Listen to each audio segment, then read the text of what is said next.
এককালে পহেলা চড়ে ভালো জায়গাটারে খালজি গা বানাইস কেডা উনি।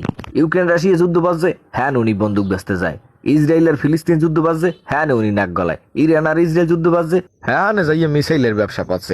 এরই কয় একই কোনো কাম। মানবতা বলতে তো একটা জিনিস আছে। হ্যাঁ, এ ব্যাপারে মোশারেফ ভাইয়ের সাথে আমি একমত।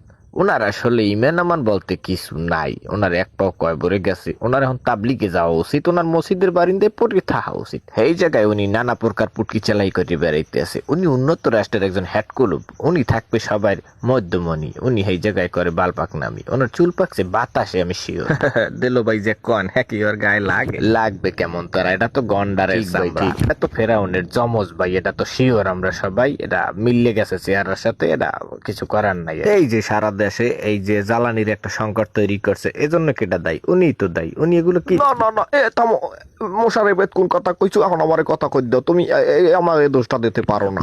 এই যে তরমুজ প্রণালী এত আর আমি বন্ধ করি না, এত ইরান বন্ধ হচ্ছে। ঠিক আছে, কিন্তু উসিলে তো ইরান বন্ধ হচ্ছে, হে দোষ কি তুমি আমার দিতে পারো? এই তেলের সংকট হইয়া কিছু কিছু দেশের জন্য ভালো হইছে, যেমন বাংলাদেশ। ওরা মনে করো তোমার বাংলাদেশে কি হইছে আমি নিজের চোখে দেখছি। হ্যাঁ আমি বুঝবো না, তুমি আউগরি কথা কইছো না। আগে হনো আমি কইতে কইতেছি, তোমার বাঙ্গাই না কইলে তো তুমি বুঝবা না জিনিসটা কি। ও দেশে এখন তেলের অভাবে বিদ্যুৎ বন্ধ, গুরু গেরার লেহাপড়া বন্ধ। আর আগুই যাইতেছে টিকটক করি। আর কথা নিয়ে আগুইতেছে, বুঝো।